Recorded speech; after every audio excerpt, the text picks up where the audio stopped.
Assalamualaikum warahmatullahi wabarakatuh. Innal hamdalillah nahmaduhu wa nasta'inuhu wa nastaghfiruh wa na'udzu billahi min shururi anfusina wa min sayyiati a'malina. May yahdihillahu fala mudilla lahu wa may yudlil fala hadiya lahu. Asyhadu an la ilaha illallah wahdahu la syarika lahu wa asyhadu anna Muhammadan abduhu wa rasuluhu la nabiyya ba'dahu. Allahumma sholli ala Muhammad wa ala alihi wa sahbihi ajma'in. Amma ba'du.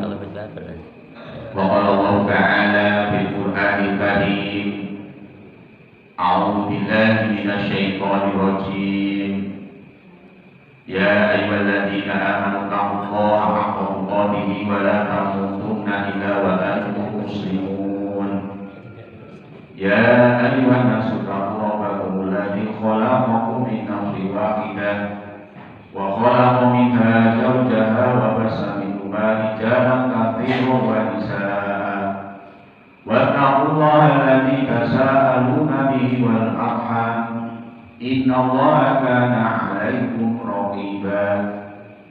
Ya ayyuhalladzina amanu taqullaha wa qulu qawlan sadida yuslih lakum a'malakum wa yaghfir lakum dhunubakum wa may yuti'illaha wa rasulahu faqad faza fawzan 'azima. Wa qala Nabi sallallahu alaihi wasallam, wa inna asdaqal hadisi kitabullah wa khairul hadi hadi Muhammadin sallallahu alaihi wasallam wa syarrul umuri muhdatsatuha wa kullu muhdatsatin bid'ah wa kullu bid'atin dhalalah wa kullu dhalalatin finnar. Wa qala aidan la hasada illa fisnatain rajulun ma'atallahu malan wa huwa yunfiqu ana al-ladhi wa ana anala wa rajulun ma'atallahul Qur'ana wa huwa yuqimu ana al-ladhi wa ana anala. Ittaqillaha aysma kunta wa asmi sayyidaka hasanaka tambuha wa khaliqina sabi khuluqin hasan. Sidang jamaah masjid taklim, jamaah pengawasan akad pagi yang berbahagia, insyaallah yang senantiasa dicintai dan mencintai Allah Subhanahu wa Ta'ala. Pertama dan utama, marilah kita kembali mengaturkan puji dan syukur kita kehadirat Allah Subhanahu wa Ta'ala, yang mana Allah pada akad pagi yang berbahagia ini berkenan masih menetapkan iman di dalam hati kita. Allah Subhanahu wa Ta'ala pada akad pagi yang berbahagia ini juga masih berkenan menetapkan kesehatan di badan kita. Dan Allah Subhanahu wa Ta'ala di akad pagi yang berbahagia ini juga masih berkenan menganugerahkan umur yang panjang, menganugerahkan kesempatan kepada kita sehingga kita diberikan langkah kita dari rumah kita masing-masing menuju Masjid Al-Manhaj ini. Tidak ada niat yang kita niatkan kecuali hanya untuk melaksanakan sholat subuh secara berjamaah. Insya Allah dengan nikmat-nikmat yang kita terima dari Allah Subhanahu wa Ta'ala, kita pula diberi kemampuan oleh Allah untuk bisa meningkatkan kualitas ibadah kita, baik yang sifatnya ibadah wajib maupun ibadah yang sifatnya sunnah. Maka dari itu, agar kita mendapatkan rahmat dari Allah sampai lupa, mari kajian akad pagi yang berbahagia ini kita mulai dulu dengan bacaan basmalah. Bismillahirrahmanirrahim. Sababnya itu Nabi bersabda, kullu amrin dibalik la yubda'u fihi bi bismillahi wa huwa aqwa. Saben-saben kegiatan, saben-saben perkara yang di dalamnya tidak dibacakan bismillah, bacaan tidak diawali bacaan bismillahirrahmanirrahim, bahwa maka amal tidak diterima. Maka ada baiknya tadi kita sudah mengawali dengan membaca bismillah. Shalawat dan salam tetap tercurahkan kepada junjungan kita Nabi Muhammad Sallallahu Alaihi Wasallam. Yang insya Allah kita sebagai hamba Allah, sebagai umatnya Nabi, manakala di antara kita diberi kemampuan oleh Allah untuk senantiasa menghidup-hidupkan sunnahnya, untuk murid-murid sunnah itu Nabi, baik yang sunnah qauliyah maupun fikriyahnya, insya Allah minta atau tidak minta, kita akan diberi syafaat oleh Allah atas ridho Allah, syafaatnya Nabi Muhammad Sallallahu Alaihi Wasallam di yaumul kiamat. Ibu bapak yang berbahagia, kaum muslimin dan muslimat yang dirahmati oleh Allah Subhanahu Wa Taala. Di depan sudah saya bacakan sebuah hadis yang berbunyi la hasada illa fisnatain. Tidaklah diperbolehkan kita itu mempunyai sifat iri kecuali kepada dua orang.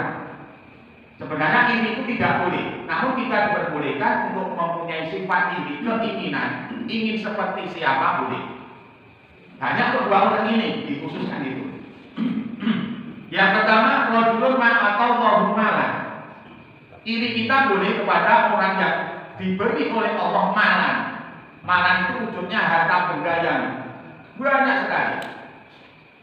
Tapi harta benda yang diberikan oleh Allah kepada orang itu, bahwa yunfiqu, harta benda yang dia punya itu diinfakkan, digunakan untuk fisabilillah, digunakan untuk sedekah, anak al-laili wa anak-anahan.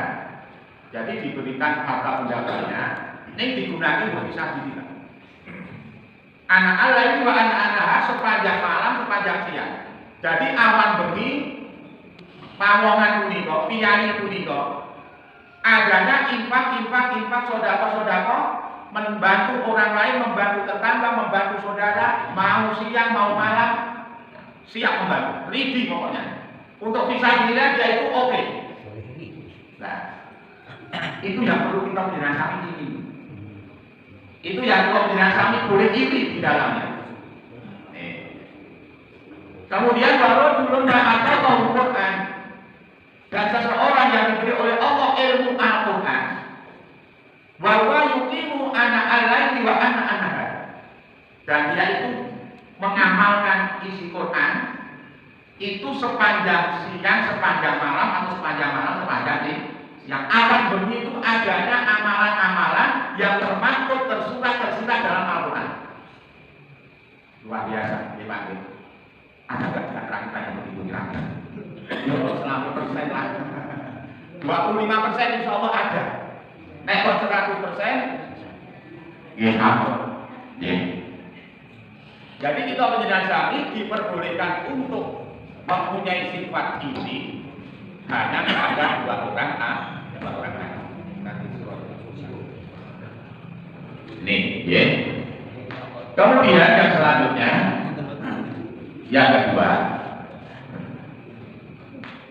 ada juga hadis dari Nabi kita Muhammad Sallallahu Alaihi Wasallam yang insya Allah bisa memotivasi pribadinya amal ini untuk senantiasa berkumpul seperti anak pagi. Yang ada hubungannya pun dengan Quran. Wa ma istama'a qaumun fi baitin min buyutillah yasluna kitaballah wa yatadarasunahu bainahum illa tanazzalat alaihim sakinatah wa ghasyiyatuhum rahmah wa hafazhumul malaikah wa dzakarahumullahu fi man indah. Ma istama'a, tidaklah sebuah kaumun berkumpul. Kalau yang awalnya diri angkat kaki kan sedang berkumpul, sedang berjamaah, sedang bentuk alaqah. Yasluna kitaballah, yang kumpulnya orang-orang itu fi baitin min buyutillah yasluna kitaballah. Di dalam masjid-masjidnya Allah, di dalam rumah-rumahnya Allah. Yang dia itu yasluna kitaballah, membaca Al-Quran. Tadi sudah kita bacakan sebagai pembukaan mukadimah beberapa ayat dari Quran. Wa yatadarasunahu bainahum, dan kemudian kumpulan itu, jamaah itu juga mempelajari Al-Quran. Orang guru maca Quran, namun juga mempelajari Al-Quran. Jadi wajah kata Rasulullah bainahu. Illa karena jalan alaihi sakinah, kecuali Allah akan memberikan, menurunkan alaihi sakinah kepada orang-orang yang berkumpul belajar Quran, membaca Quran, mempelajari Quran, melaksanakan Quran, mengamalkan Quran. Anak al-laili wa anak-anak as-sakinah, ketenangan atau ketentraman. Kemudian wa ghasyiyatuhu rahmah, Allah juga akan berkenan meliputi rahmat. Kita dengan sakinah dalam baca Quran, mempelajari Quran akan diberi rahmat oleh Allah. Rahmat itu apa? Kasih sayang dari Allah. Maka saya sering menggambarkan dalam hal ini, kalau ada seorang suami rajin baca Quran, rajin mempelajari Quran, ngalah wa ghasyiyatuhu rahmah, Allah akan berikan rahmat kepada suami.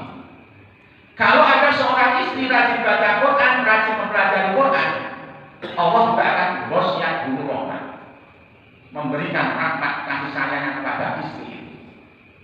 Kalau ada anak-anak di antara anak-anak kita yang rajin baca Quran, rajin mempelajari Quran, ghasyiyatuhu rahmah, Allah juga akan memberikan rahmat bagi anak. Kalau semua itu begitu, ada satu keluarga, ada seorang suami, ada istri, ada anak-anak yang semuanya senang membaca Quran, yang semuanya senang mempelajari Quran atau mengamalkan isi Quran, tidak menutup kemungkinan dan hukumnya pasti kalau dari sabda Nabi yang sahih, rumah tangga itu akan lebih rahmat. Suami mencintai istri, istri mencintai suami, anak menghormati orang tua, anak berbakti kepada orang tua. Kundiran Allah membaca, mempelajari Al-Quran. Guru awal diri kanggung praktek. Insya Allah kalau dengan demikian betul apa yang disampaikan Nabi kita Muhammad SAW. Nawilu mana silaku bisolati wa qiraatul Quran. Terangilah rumah-rumah kamu semuanya itu dengan sholat malam dan juga bacaan Quran. Karena awal diri praktek. Empun apa diri? Pertanyaanku. Empun, alhamdulillah. Dereng, ayo bareng-bareng praktek. Buktikan. Saya sering menyarankan, menganjurkan apapun yang difirmankan oleh Allah, apapun yang disampaikan oleh Rasulullah, buktikan ya dan tidaknya. Kalau belum terbukti, lanjut terus. Belum terbukti, lanjut terus. Kalau sudah terbukti, diistiqomah. Oh tenang. Jebule bareng aku seneng maca Quran, seneng nyinau Quran, kok kepenak urip. Ada perubahan-perubahan yang signifikan rasanya dalam rumah tangga itu kalau di dalamnya itu diisi dengan sholat malam, qiraatul Quran, praktek. Saya itu ini jauh Nabi sebagai itu. Nggih, terus kita akan berusaha semaksimal mungkin untuk senantiasa bisa membaca, mempelajari Quran. Yang ketiga, wahab seluruh malaikat dan malaikat pun Allah akan berkeliling, mengelilingi orang-orang kaum kumpulan-kumpulan yang di dalamnya dibacakan Quran, yang di dalamnya dipelajari Al-Quran. Yang keempat, wa dzakarallahu fi man indahu, dan Allah akan menyebut orang-orang atau kumpulan orang-orang itu di hadapan para malaikat-malaikatnya Allah. Kita dipamer-pamer ke Allah, kata malaikat-malaikat itu. Malaikat-malaikatku, kai jamaah Masjid Al-Manar kan, adanya maca Quran, adanya mempelajari Quran, itu disebut-sebut oleh Allah. Wa dzakarallahu fi man indahu. Pertanyaannya, tinggal awal diri bagaimana.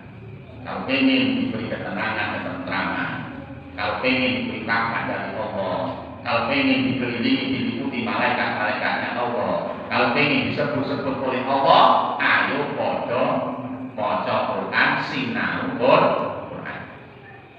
Di Bapak yang dirahmati oleh Allah Subhanahu wa Ta'ala, sekarang kita masuk pada lanjutan hadis yang ada hubungannya dengan bab niat. Kemarin terakhir di hadis yang ketiga, sudah kita pelajari, namun belum sempat dijelaskan beberapa penjelasan karena memang kita harus dijelaskan panjang sekali.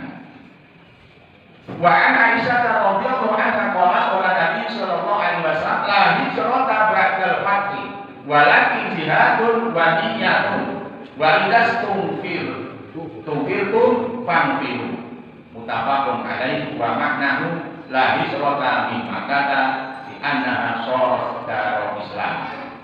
Dari Aisyah radhiyallahu anha dia berkata Nabi Muhammad sallallahu alaihi wasallam bersabda, tidak ada hijrah setelah Fathu Makkah. Ini sebenarnya ada kisahnya tentang Fathu Makkah. Namun yang ada adalah jihad dan niat. Jika kalian diminta berangkat berjihad, maka berangkatlah, muttafaq alaih. Maksudnya tidak ada hijrah dari Makkah karena Makkah telah menjadi negeri Islam.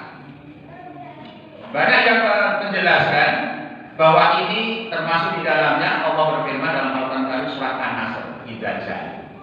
Ini intinya di situ. Jadi setelah ada Fathu Makkah, maka orang-orang semuanya berduyun-duyun masuk di Tuhan, masuk agama Allah Subhanahu wa Ta'ala. Jadi Bapak yang dirahmati oleh Allah Subhanahu wa Ta'ala, di hadis yang ketiga ini menerangkan bahwa setelah adanya Fathu Makkah tidak ada hijrah lagi.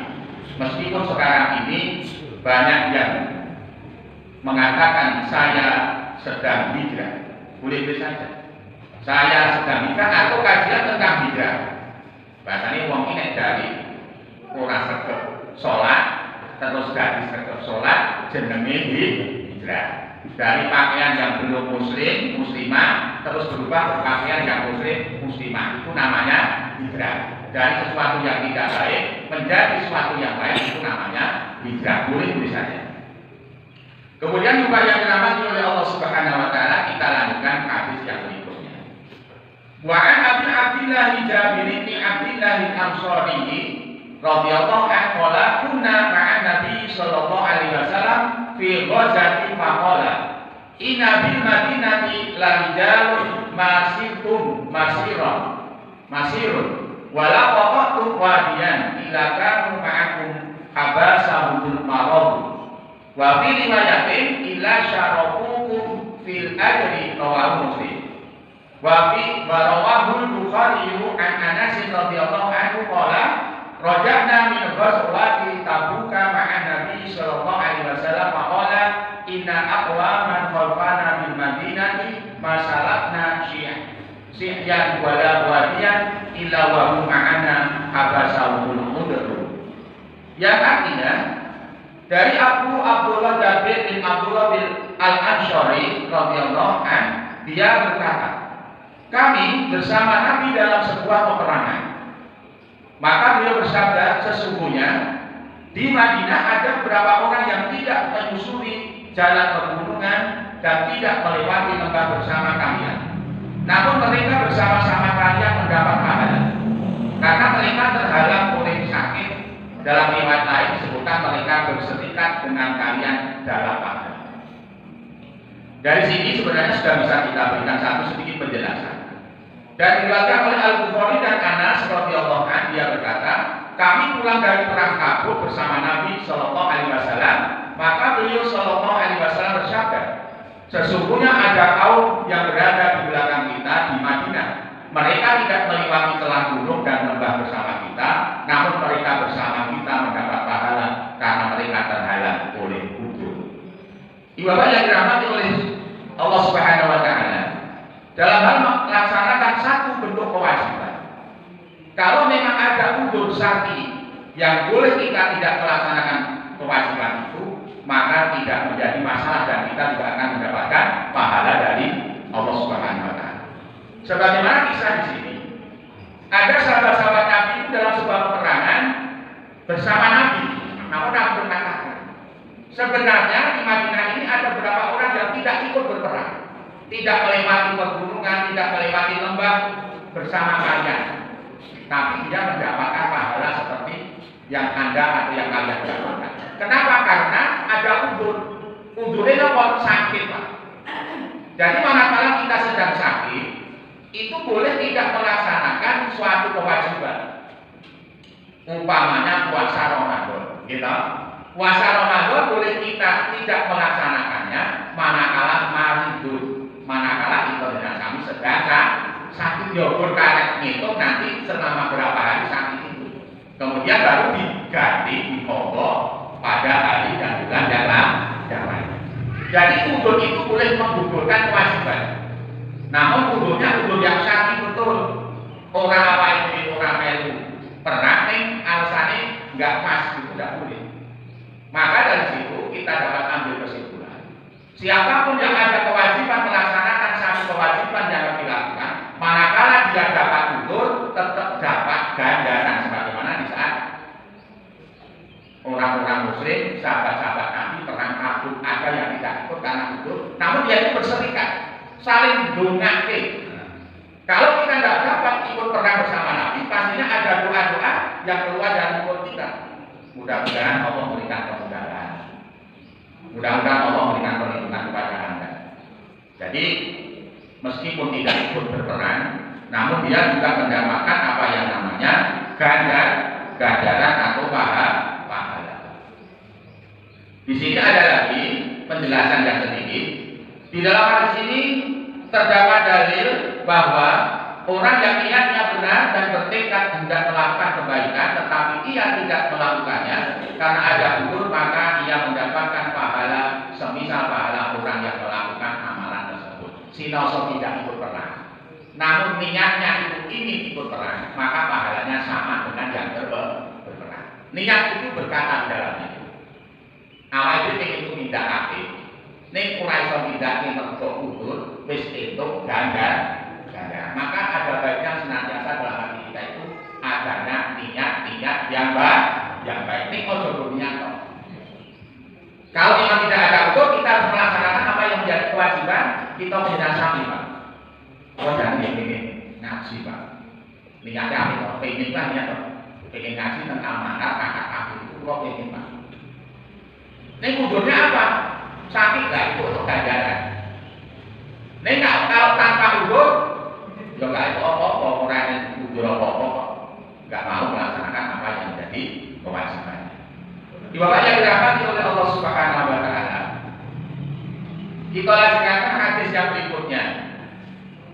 Wa an Abi Yazid Ma'ni bin Yazid bin Al-Akhnasi radhiyallahu anhu bahwa wa abuhu wa jadduhu sahabayuna qala kana Abi Yazid akhraja dana niro yatasaddaqu biha fa wada'aha inda rajulin fil masjid fajitu fa akhadtuha wa ataituhu biha fa qala wallahi ma iyaka akhadtu fa hasadtuhu ila Rasulillah sallallahu alaihi wasallam fa qala lakama nawaita ya Yazidu wa lakama akhadta ya Mahmud rawahu Bukhari. Dari Abu Yazid bin Ma'ni bin Yazid bin Al-Aknas, dia bapaknya dan kakeknya adalah sahabat. Dia berkata, sesungguhnya bapakku Yazid mengeluarkan beberapa dinar uang. Yazid itu menginfakkan hartanya beberapa dinar. Kemudian dia bersedekah dengan uang tersebut. Niatnya ingin bersedekah dengan uang tersebut. Dia Yazid menitipkannya kepada seseorang di masjid. Ismas kalau titip infak ke masjid ini, itu gambaran rumah. Kemudian aku datang mengambilnya dan aku mendatangi bapakku dengan uang tersebut. Kemudian titipan dari orang yang dengan orang masjid tadi diambil beli. Kemudian mendatangi bapakku dengan uang tersebut. Maka dia berkata, bukan kamu yang aku maksud dengan sedekahku. Maka hal tersebut saya ajukan kepada Rasulullah SAW. Beliau bersabda, bagimu apa yang kamu niatkan wahai Yazid, niatku ki pengen piye? Wong wis infak kok dijaluk meneh. Ada informasi yang katanya dulu kita. Ada orang yang infak di masjid itu setelah dia mengambil uang di dompet itu keliru Pak. Karena infak 10.000 sing dicabut itu 100.000. Mentolone orang yang berinfak 100.000 itu minta kepada kakek masjid, Pak tolong kotak infaknya buka ya kita misalnya infaknya itu Pak. Kok kayak begitu? Niat saya infak 10.000, ini tak leboke 100.000. Apa ini? Ada orang yang berniat itu seperti itu. Maka niat itu berbicara di dalam hati kita. Beliau berkata, bagimu apa yang kamu niatkan wahai Yazid, dan bagimu apa yang kamu ambil wahai Ma'an. Jadi kita penjelasan di saat berinfak bersedekah, bismillahnya itu harus benar-benar itu. Jangan sampai kita merasa gelisah, merasa gelo bahasa Jawa pun. Di saat kita melupakan sebagian dari rezeki yang Allah berikan kepada kita. Allah berfirman dalam Al-Quran kali itu, A'udzubillahi minasyaitonir rajim. Ya ayyuhalladzina amanu la tulhikum amwalukum wala auladukum an dzikrillah. Wa may yaf'al dzalika fa ulaika humul khasirun. Wa anfiqu mimma razaqnakum min qabli an ya'tiya ahadakumul maut fa yaqula rabbi laula akhartani ila ajalin qarib fa asaddaqu wa akun minas shalihin. Wa anfiqu mimma razaqnakum lan padha infakno sebagian rezeki kang wis ingsun paringake marang sira kabeh. Mingko bli sadurunge tumeka sira kabeh ayat dia ada pun mau kang akan pati. Dadi awake pun infake padha takoke harta benda yang kita punya. Anak alaihi wa ana'am nahar. Baik malam hari, atau pagi hari, atau siang hari, harta yang ada pada diri kita sebagian mampu diinfakkan. Sak duduknya itu mengkau mati. Maka orang-orang yang sudah meninggal dunia, manakala di dalam dunianya itu dia punya banyak uang, nggak mau berinfak, nggak mau bersedekah, di dalam alam kubur dia menyesal sesal-salnya. Maka dia menyampaikan kepada Allah Subhanahu wa taala, Rabbi laula akhartani ila ajalin qarib, ya Allah ya Rabb. Mbok kula nuwun panjenengan tunda mati kula iki. Karepe mati pun tunda. Kaya kula Rabbi laula akhartani ila ajalin qarib, sedekah mawon ya Allah. Wa asaddaqo, nek kula ditunda kematianipun ya Allah kula badhe sedekah. Sedekah itu nilainya luar biasa. Sampai diabadikan oleh Allah SWT. Banyak orang-orang yang sudah menikah itu kecewa gelo. Kenapa dulu saya berinfak di masjid 10.000, sing tak lebokne 100.000 kok tak jalan meneh. Mbok ngerti apa tak infak kabeh duitku. Kalau tahu begitu, tak infak kabeh duitku, Pak Asad apa kula pengin sedekah ya Allah. Wa aku minas sholihin, dan pengin menjadi orang-orang yang saleh. Ning ayat yang terakhir. Walai akhirullahu nafsan idza jaa ajalha wa huwa khabirun bima ta'mal. Lan ora mungkin apa ku nangguke kematian nek wis tumeka hari-hari. Nek wis tumeka hari ajalmu ndak mungkin apa cuma nunda-nunda. Ngopo waktu enek pengajian ora ndak hasil kasih. Kon infak kon sedekah do. Napa? Wa amma man bakhila wastaghna wa kadzdzaba bil husna fasanuyasiruhu lil musra. Do bakil kabeh, do medhit kabeh. Ngopo nek ning dunya ora iso yufiku ana al-ghairi wa ana. Ora iso infak duit-duitmu ana wektu bengi, ana wektu awan. Bahasane iman. Padahal tidak ada orang yang bersedekah untuk menjadi miskin. Ibadah yang dirahmati oleh Allah Subhanahu wa taala, jadi benar bahwa innamal a'malu binniyat. Sing mbok niate tadi apa aja sih? Sing mbok niate apa nek anggo infak ning masjid ya wis bismillah, infak ning masjid terserah panitia masjid. Nek anggo kene bapakku yo kene bapakku, sing penting niatku ngawali ku opo. Jadi niat itu pentingnya seperti ini Pak. Nek apa yang niatnya keliru, ya keliru semuanya. Bapak yang dirahmati oleh Allah Subhanahu wa taala, kita sekarang hadis yang berikutnya. Sebenarnya banyak penjelasan di sini. Di dalam hadis ini terdapat dalil bahwa orang yang berniat sedekah kepada orang yang membutuhkan, maka ia akan mendapatkan pahalanya meskipun yang mengambil sedekah tersebut ialah orang yang wajib dinafkahinya. atau bukan orang yang berhak menerima sedekah, sebagaimana dalam kisah seorang yang bersedekah kepada 3 orang yang lain. Kan ada orang yang bersedekah. Nanti sampai pada situ ada 3 orang yang disedekahi oleh Allah, oleh malaikat-malaikat yang Allah, namun pada akhirnya berbeda hasil yang diharapkan. Jadi sedekah itu tetap sesuai dengan apa yang menjadi niat kita dengan sami, niat awal kita dengan bersedekah, itulah yang akan mendapat nilai, akan mendapatkan biji dari Allah Subhanahu wa Ta'ala. Kita lanjutkan pada hadis yang cukup panjang. Kita baca awalnya saja karena panjang sekali. Nanti ada hadis yang panjang banget. Maka sebelumnya saya minta izin. Nanti rasa diwosok kabeh. Sebab kuning saya nanti diwosok. Nanti ada hadis yang panjang. Wa an Abi Ishaq Sa'di bin Abi Waqqas Malik bin Uhayb bin Abi Manafi bin Zuhrata bin Kilab bin Murata bin Ka'b bin Lu'ay al-Quraisy yuhrihi ila akhirih.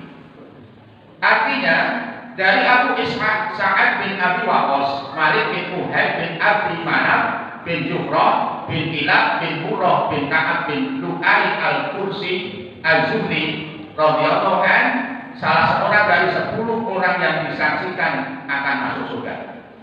Ini nanti saya berikan besok atau kapan saya catatkan. Di antara sahabat-sahabat Nabi yang oleh Nabi disabarkan akan masuk jannah di ghairi hisab tanpa hisab. Di antaranya itu Sa'ad bin Abi Waqqas. Kemudian dia berkata, Rasulullah SAW bersabda, datang kepadaku pada waktu haji wada untuk menjengukku karena aku sakit parah. Di sini ada pelajaran dari Nabi kita Muhammad SAW. Manakala Sa'ad bin Abi Waqqas sakit parah, Nabi menjenguknya. Jadi ada sunnah yang sering kita lakukan. Di saat ada saudara-saudara kita sedang gerak, awal ini sedang menjenguk, itu sudah Nabi. Menjenguknya tidak ada menjenguk, namun ada doa-doa. Doa yang termasuk yang kita menjelaskan apa nomor doa. Nek jenguk orang sakit itu nomor. Allahumma rabbana nasi adil ba'sa isfi wa anta syafi la syifa'an illa syifa'uka syifa'ala yughadiru samokan. Itu harus diapakan. Banyak manfaat dan terutama manakala kita mendapati saudara-saudara kita yang sedang sakit, kita diberi kemampuan oleh Allah untuk menjenguknya. Kemudian dilanjutkan, wahai Rasulullah, sesungguhnya aku tertimpa sedikit sakit. Sesungguhnya aku tertimpa sakit yang parah, sebagaimana yang Anda lihat, dan aku mempunyai harta sedang tidak ada yang mewarisiku kecuali hanya anak perempuan. Saat di Abu Waqqas diceritakan itu lorone sa'iku. Ibarat kata nama ibu matur itu kritis. Kemudian dia matur kepada Rasulullah, Rasul, kula niku lara tenan Rasul. Kula duwe harta benda Rasul, duwe bondo dunya. Tidak ada yang mewarisiku kecuali anak perempuan. Apakah aku sebaiknya bersedekah 2/3 dari hartaku? Nek ngoten apa kula bersedekah 2/3 dari harta yang saya punya Rasul? Beliau menjawab tidak. Rasul tidak membolehkan sedekah terlalu banyak kecuali Abu Bakar. Abu Bakar dalam sedekah wis bodohku kabeh. Begitu. Aku berkata, bagaimana kalau setengah wahai Rasulullah? Beliau menjawab tidak. 2/3 tidak boleh, setengah harta benda yang kita punya untuk mewarisi anak-anak kita yang kami juga tidak diperbolehkan. Bagaimana kalau sepertiga wahai Rasulullah? Beliau bersabda, ya sepertiga. Sepertiga adalah sudah banyak atau besar, banyak atau besar. Sesungguhnya jika kamu meninggalkan para ahli warismu dalam keadaan kaya, maka itu adalah lebih baik daripada atau meninggalkan mereka dalam keadaan miskin dengan meminta-minta kepada manusia. Sesungguhnya tidaklah kamu menafkahkan suatu nafkah dengan niat untuk mendapatkan keridhaan Allah, niat mendapatkan keridhaan Allah, melainkan itu pasti akan diberi pahala. Jadi Allah juga berfirman, a'udzubillahi minasyaitonir rajim, man amila sholihan wa huwa min dzakarin wa unsa wa huwa yu'min wa huwa mu'minun. Udranipun di saat kita tidak sami berinfak bersedekah itu harus ada niat iman dulu. Bahwa mukminun dan dia itu beriman, percaya bahwa dengan bersedekah itu Allah akan memberikan pahala. Kita tidak sami tidak perlu khawatir. Kalau dasar niat, niatnya ikhlas, insya Allah kita akan diberi pahala oleh Allah Subhanahu wa Ta'ala. Sekalipun makanan yang itu letakkan di mulut istrimu, itu juga nilainya sedekah. Jadi nek pas ngantenan bulan-bulanan itu nilainya pun sedekah. Ini niatnya apa? Kalau niatnya beda ya nggak jadi. Aku berkata, apakah sahabat-sahabatku akan meninggalkanku di Mekah? Dia usaha. Sungguh tidaklah kamu ditinggalkan, kemudian kamu beramal untuk mengharap keridhaan Allah, kecuali derajatmu akan diangkat. Jadi saat kita bersedekah berinfak ada dua manfaat di sini. Allah akan berikan pahala satu. Kemudian Allah juga akan mengangkat derajat kita dengan sama. Derajatmu akan diangkat oleh Allah. Barangkali jika kamu ditinggalkan, kamu dapat beri manfaat bagi kaum muslimin dan memberi kemaslahatan kepada kaum yang lain atau orang-orang kafir. Ya Allah, terimalah hijrah sahabat-sahabatku dan jangan engkau kembalikan mereka ke belakang ke zaman yang tidak baik. Tapi yang kasihan adalah Sa'ad bin Khawlah. Rasulullah SAW bersabda, kasihan kepada dia karena dia meninggal di Makkah. Mutafaq. Ibadah yang dirahmati oleh Allah Subhanahu wa Ta'ala tentang infak dan sedekah sesuai dengan niat yang ada dalam hati kita. Kalau niat kita sudah bulat, ya sudah segera dilaksanakan. Maka manfaat orang yang berinfak bersedekah bisa ada dua. Akan mendapatkan ganjaran dari Allah. Yang kedua akan diangkat derajatnya oleh Allah. Dalam hadis yang lain, orang yang dermawan itu adalah dekat dengan Allah. Qaribu minallah. Wong sing seneng berderma itu cedhak kalih Allah. Qaribu minanas dan cedhak dengan sesama manusia. Di dunia dia akan diderajatkan, akan diangkat oleh Allah. Pakai alhamdulillah. Yang ini halus, nek sedekah yo sregep, diangkat derajatnya oleh Allah. Sebenarnya siapa yang mengangkat derajatnya? Bukan manusia. Yang mengangkat derajatnya adalah Allah Subhanahu wa Ta'ala. Qaribu minallah wa qaribu minanas. Wa qaribu minal jannah. Jadi wong lomo niku cedhak kali Allah, cedhak kali manusia. Tombol kepala cedhak dulu cedhak gitu. Nek wong nek lomo cedhak boten tahu. Nggih. Cedhak kan lomo. Bahasanya awalnya dermawan, suka membantu, dan dekat dengan jananya Allah.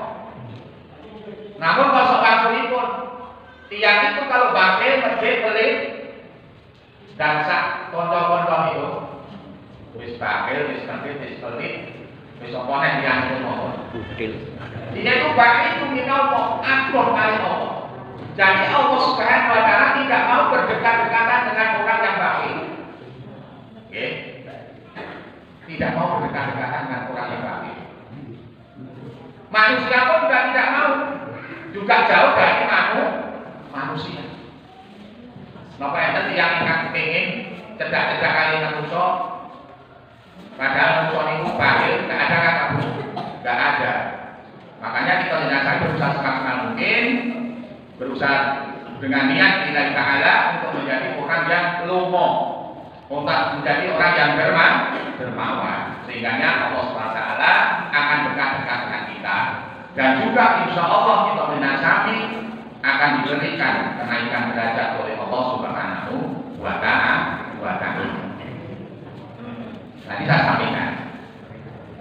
A'udzubillahi minasyaitonir rajim. Wa amma man bakhila wastaghna wa kadzdzaba bil husna fasanuyassiruhu lil usra. Adapun orang-orang yang bakhil itu medit dan terasa dirinya cukup kaya raya. Enten dokter sing orang duwe ning medit.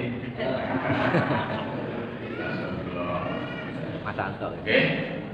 Serta mendustakan pahala yang terbaik, orang paham ya. Orang-orang baik itu tidak tahu bahwa dengan berinfak bersedekah itu dapat memasukkan mereka ke jalan Allah, nggak tahu. Jadi dia merasakan diri dan harta benda yang dia miliki itu dari diri. Maka kelak akan kami akan menyiapkan baginya jalan yang sukar. Nek wong medhit niku angel mlebu swarga. Nek wong medhit niku didoi sedulur, didoi tangga. Adoh kali Allah, adoh kali manusia, ning poso panguripun malah justru cegah karo neraka. Lebih baik kita dengan saya menjadi orang-orang yang bertakwa. Wa amman aqta wa taqwa wa saddaqa bil husna fasanuyassiruhu lil yusra. Adapun orang-orang yang memberikan hartanya di jalan Allah dan bertakwa, termasuk di dalamnya tadi jahil dan angkut tadi juga sama-sama memberikan hartanya di jalan Allah, menginfakkan harta bendanya di jalan Allah sebelum kematian. Adapun orang-orang yang memberikan hartanya di jalan Allah hanya fisabilillah, tadi anak alai wa anak ikram yang tadi, dan membenarkan adanya pahala yang terbaik yaitu surga. Orang yang berpawan itu dekat dengan surga. Nek wong medhit dekat dengan neraka, jauh dari surga. Dua pilihan. Jadi ayat yang kelima, surat Al-Lail sampai ayat yang ke-10 ini memberikan pelajaran yang sangat luar biasa bagi kita semua. Fasanuyassiruhu lil yusra, maka kami telah akan menyiapkan baginya jalan yang mudah. Mudah kemana? Mudah masuk surga. Mula nek pengin mlebu swarga, ayo. Nah, dos regep sedekah, dos regep infak, dos regep wakaf. Katanya masjid ini mau dibuka, berarti butuhnya biaya. Banyak hadis-hadis yang memberikan motivasi datang sing tenoke dalam memakmurkan masjid. Mambana masjidan fil ardi, farallahu lahu mas baitan fil jannah. Sing sapa sapane wong bangun masjid ning bumi, ning donya, maka Allah akan membangun rumah baginya di surga. Meskipun DPI itu kurung dalam hadis ini, meskipun besarnya itu hanya sak susuh manuk. Susuh manuk kira-kira sak semeter. Meskipun dia itu hanya melu ngangkate, Pak. Ada orang yang bersaudara di sini, Pak, saya mau nyumbang semen 100 sak. Ada tenaga relawan yang ikut membantu. Orang-orang apa-apa nih ikut bantu ngangkat, ikut bantu untuk semen, itu podo mau. Karena Allah bilang baitan fil jannah, maka Allah akan membantukan dia itu rumah-rumah di surga. Kaya ngono kok ora percaya. Jadi apa itu seberapa pun kita yang punya, Allah akan memberi kemudahan kepada kita untuk masuk jannahnya, untuk masuk surga itu Allah Subhanahu wa ta'ala. Monggo sami-sami duyung rukun semangat apapun yang ada, seperti menolikan dengan sami monggo kita sedekahkan, kita infakkan, kita doakan untuk pembangunan masjid. Itu ada nilainya di sisi Allah Subhanahu wa ta'ala. Yang dinilai oleh Allah bukan besar kecilnya, ini yang dinilai oleh Allah. Sing nang jone atine awake dhewe niat itu yang jaga. Makanya insyaallah kita dengan sami setelah banyak mempelajari kitab-kitab, terutama kita pelajari saat ini, insyaallah dapat memotivasi. Malah semangat dan semangat dalam berinfak dan bersedekah. Dan saya sampaikan, rajulun ma'atau malan yubawa yukiku anak alai wa anak. Sing perlu kita ingat kaya bupati kan. Pak Ikai berdiri oke nih yo nyaknya perasaan kan gitu. Infak saudara-saudara ada bantuan dia itu ikut di dalamnya. Ya insyaallah di bawah yang dirahmati oleh Allah Subhanahu wa taala, kajian kita pada kesempatan akad yang berbahagia ini banyak kesimpulan yang kita simpulkan. Mudah-mudahan kita bisa menyimpulkan secara pribadi yang jelas niat dalam hal berinfak dan bersedekah itu penting bagi kita, karena dengan niat itu Allah akan berikan pahala, Allah akan mengangkat derajat kita, Allah akan mendekatkan diri kita kepada Allah Subhanahu wa taala. Kita dekatkan Allah, kita dekatkan manusia, kita dekat dengan surganya Allah Subhanahu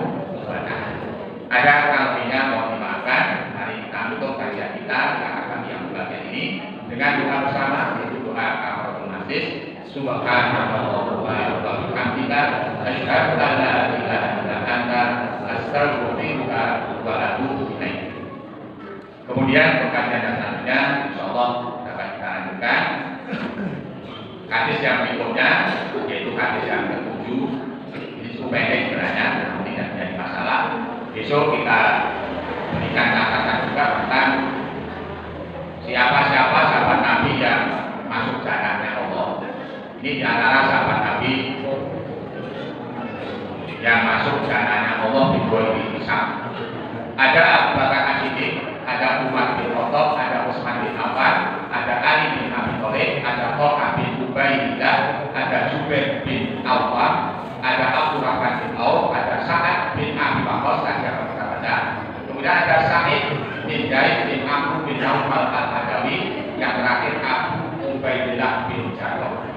Ini 10 sahabat Nabi yang dijamin masuk surganya Allah Subhanahu wa Ta'ala.